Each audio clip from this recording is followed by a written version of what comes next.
Hello everyone, welcome back to Uplaj. This is Raj Prithvi. In this session, we are going to see about Log4j introduction. What is Log4j and when we are going to work with Log4j and what are the various advantages with Log4j. Before going with Log4j, first of all, we need to understand the environments where our application will be running actually.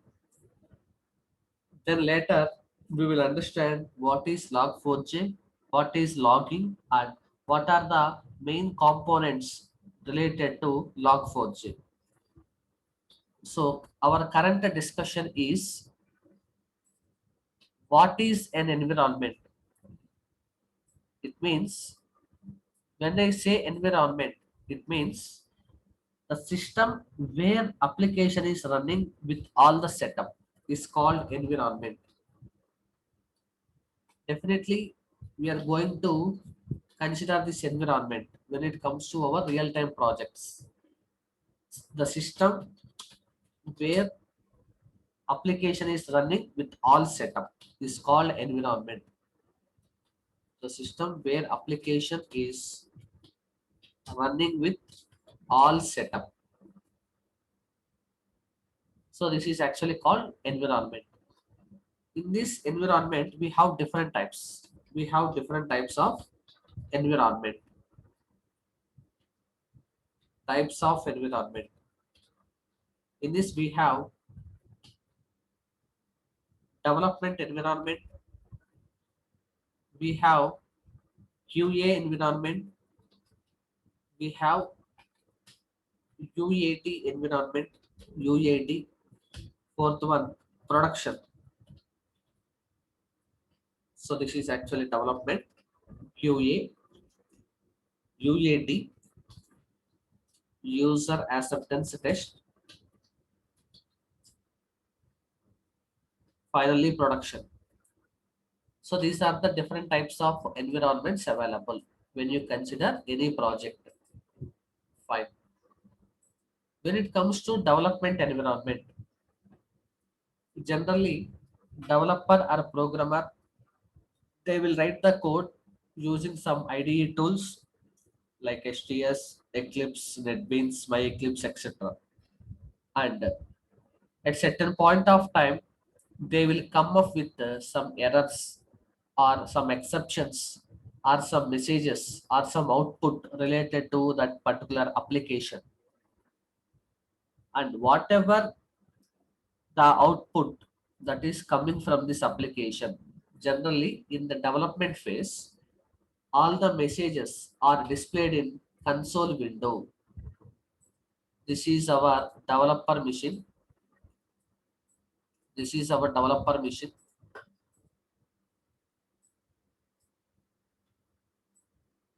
And whatever the messages that is actually those are actually displayed in the console window. So we know what is a console window. It is actually a temporary storage or a temporary section where it is going to display the messages only up to certain extent. So developer mission, development in development phase. So here developer can use IDE tools like STS, Eclipse, etc. And whatever the output that is coming from that application, actually that will be displayed in console window. So console window. But console window, this section is a temporary area where it can store messages temporarily. Once you close the application, we are going to lose the messages. So once we close the application, we are going to lose the messages. Once we restart the application, we are going to lose or the previous messages are erased. So while developing and testing applications, messages are printed in console in IDE tools. So when they say messages, that can be success message, error message, warning, or it can be an exception also while developing and testing applications. So here testing means the application that is tested by programmer on their own piece of code. I'm speaking about unit testing, not the testing done by testers. So I'm speaking about unit testing. So in development phase, while developing and testing applications, while developing and testing applications, messages are printed in console. While developing and testing applications, messages are printed in console in IDE like STS or Eclipse, etc. So the messages here, messages, what are messages? Messages are like success message, error message, or warning, or even exception. So like this, etc. So an exception means unwanted, unexpected event that is going to disturb the normal flow of execution. Warning means just it is not an error, just as warning means like a suggestion. So you are using the so and so in future code might break like that. Error means there is some problem with your coding itself. Success means everything is fine, be able to display the output in expected format. Fine. So the main problem we need to identify in the development environment, whatever the messages we are displaying in this console window, those are temporary.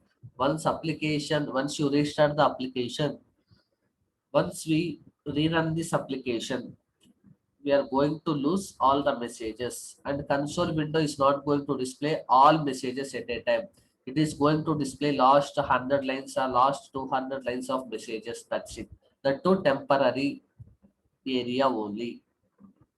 So console is a temporary area that can display the messages temporarily. Once we restart the app, previous messages are erased.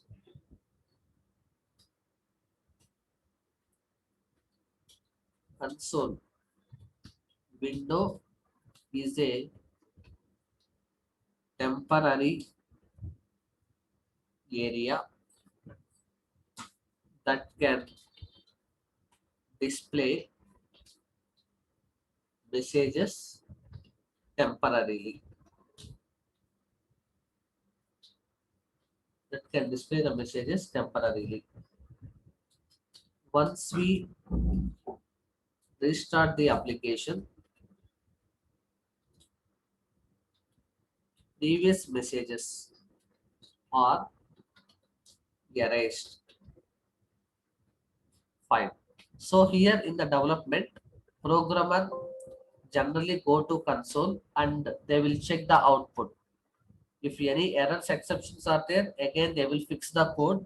Again they will run the code. They will fix the code. They will test that application. Even when they are going to test that application through JUnit framework, they are also going to get that messages in the console window only. But when it comes to QA, once the application is moved to QA environment, so we don't have a concept called as a console window available.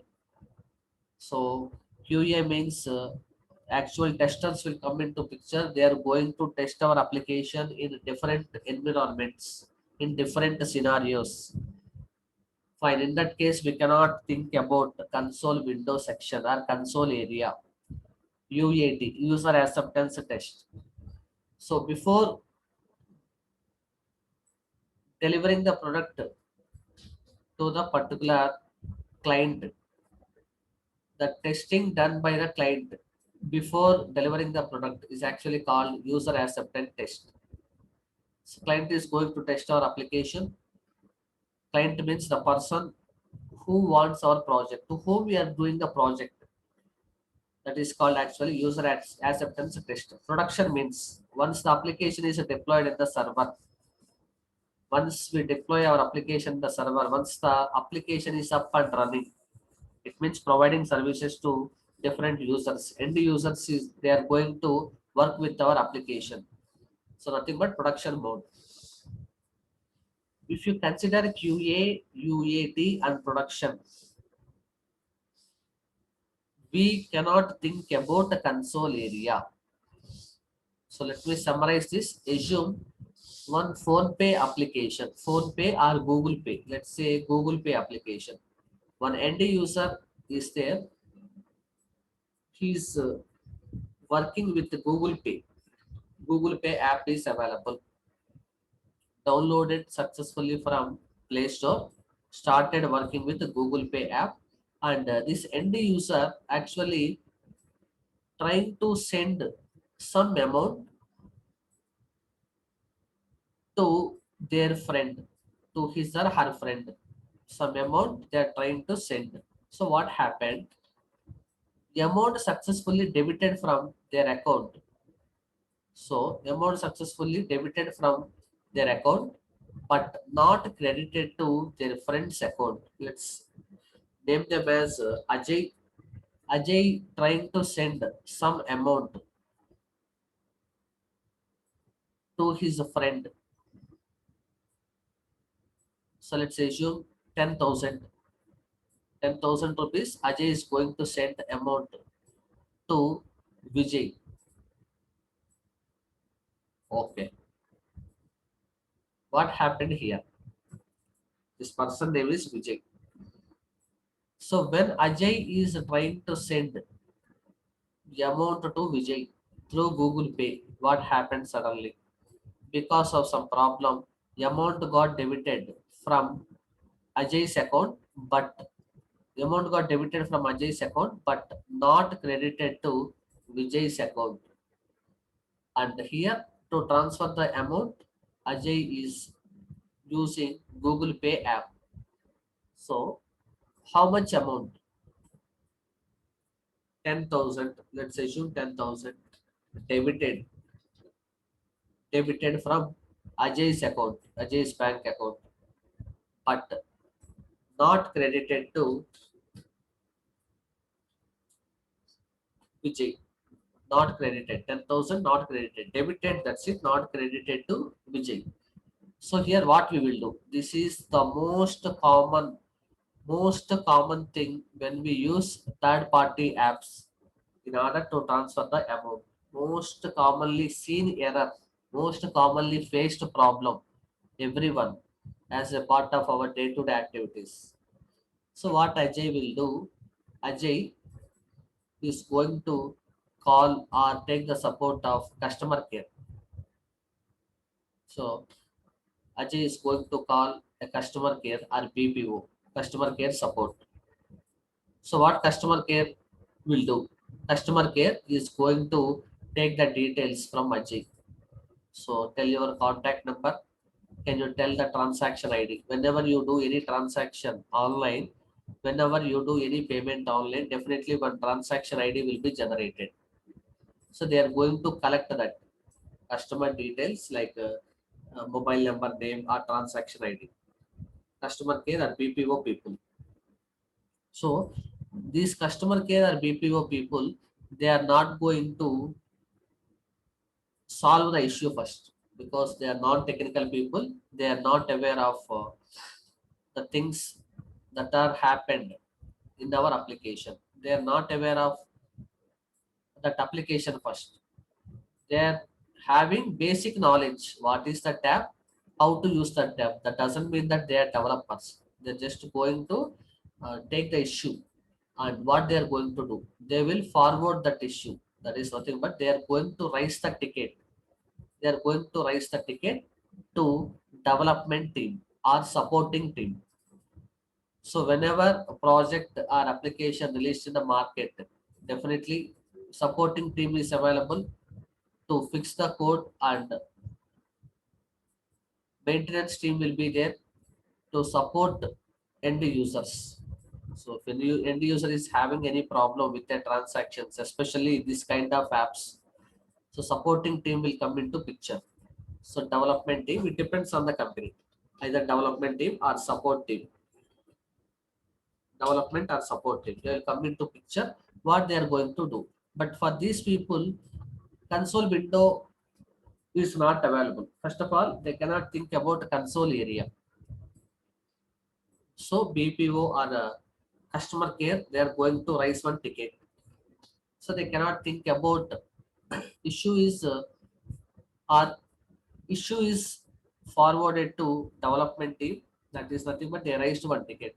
So developers or support team, they want to track what happened exactly in this particular application. So where exactly it went wrong, what is the main problem, so that they can fix the code and they can roll back the transaction, so that how much amount that is debited from Ajay's account will be credited back to Ajay's account within 5 to 7 working days. Like that, they will send one message to the end user. So here Ajay is end user. Fine. So developer or the support team, how they can log all the information. So that is actually concept of logging. Logging means it is a process of getting or fetching different types of messages from server while it is running, like the success message, warning message, error message, exception, and all. So here, generally, to overcome this problem of console, which is not available in production mode and all, we take support of log files. We take support of log files, where the log files contains different types of information about our application. So simply this development team or support team, they are not going to open our application first. They are going to open log files. So what with whatever the name they saved that file, that log file that they will open, in that log file, everything will be tracked. Everything will be stored. Like example, different types of exceptions. Example, let's say null pointer exception, so that they can fix the code immediately by seeing this exception. Why this is pointing to null pointer exception. Okay, network exception, network interrupted exception, network exception, something like this. Fine, like this. So based on these exceptions, the developers they'll come to know what is the actual problem, and they can fix the code. This is what is happening in our real-time applications. So this will be the flow generally whenever if something goes wrong with respect to sensitive operations like transactions and all. The main advantage here is if you maintain log files, not only current situation, even though if you complete uh, deploying this application after 2 years, if issue is coming also, they can happily go through log files, they can check when that request is given by the client, what happened, which method is responsible to execute this logic of sending amount from source account to destination account. So where exactly it went wrong, at what date it went wrong. So is there any problem with the network? So why it happened? Everything will be tracked here. So the main advantage of log files is we can keep track of our application flow. When exactly this method executed, when exactly so and so request is given by the client, like this. So this is a process of logging. Logging means it is a process of getting or fetching messages from server when it is running. Logging. It is a process of getting or fetching messages from server, like success message, warning message, error message or exception, etc. when it is running. Fine. See, always issues will come only in production mode, especially. In development mode, code will execute 100% correctly, but when it moves to production mode, different end users they are going to access or operate our application. There definitely we are going to come across different types of issues. Fine. If you want to implement this logging concept for your applications, then it is possible through Log4j. We can implement this logging by using Log4j. We can get log messages by using this Log4j. We can get our fetch messages and we can store inside. We can store in different places, like we can store in files, log files we call them as. We can store in database that information related to our application that can be stored in database also. We can store, we can send email also, what happened exactly, everything. Or we can even display them in console. Yeah, console based logging also available. Especially this console based logging will be used by developer apart from file, database and email. These are the different storages where you can store or fetch log messages, where you can fetch and store your log messages in these areas. File. Generally, file means normal text file but with extension .log. Log files we call.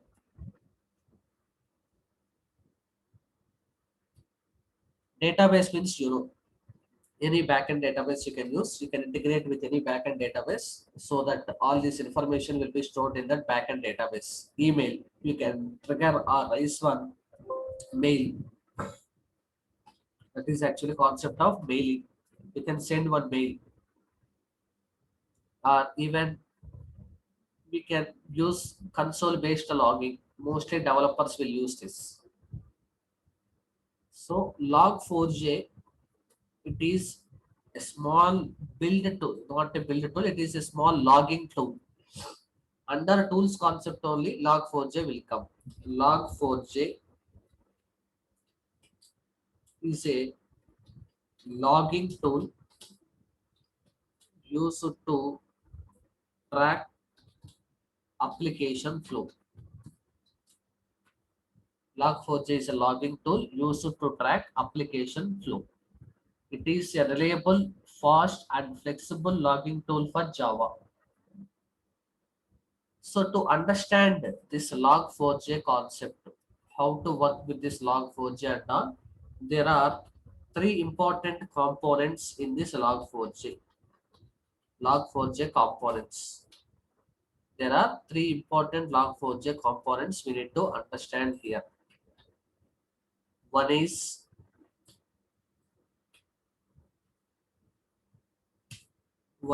related to logger object.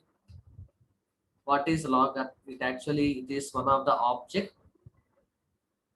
This object must be created inside a class or where log4j is required. Logger object must be created where we need log4j. Wherever you want to track your application, there just create a logger object. Practically, I'm going to show you in our upcoming sessions. Next, appender. So this appender tells specify where to store these log messages. You want to use log4j, okay, but appender is speaking about where to store log messages. Appender is used. Appender is used to specify where to store log messages. Fine. Finally, layout. Layout is used or it indicates message format that should be printed on appender. It indicates message format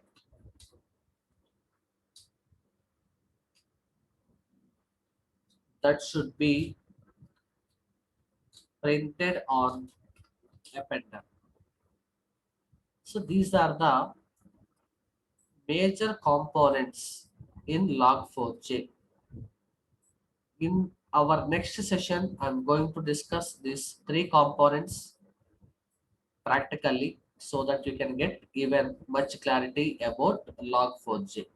I'll take one sample application and I'll show you how we can work with this logger, appender and the layout components of log4j. Thank you very much. Catch you in next session.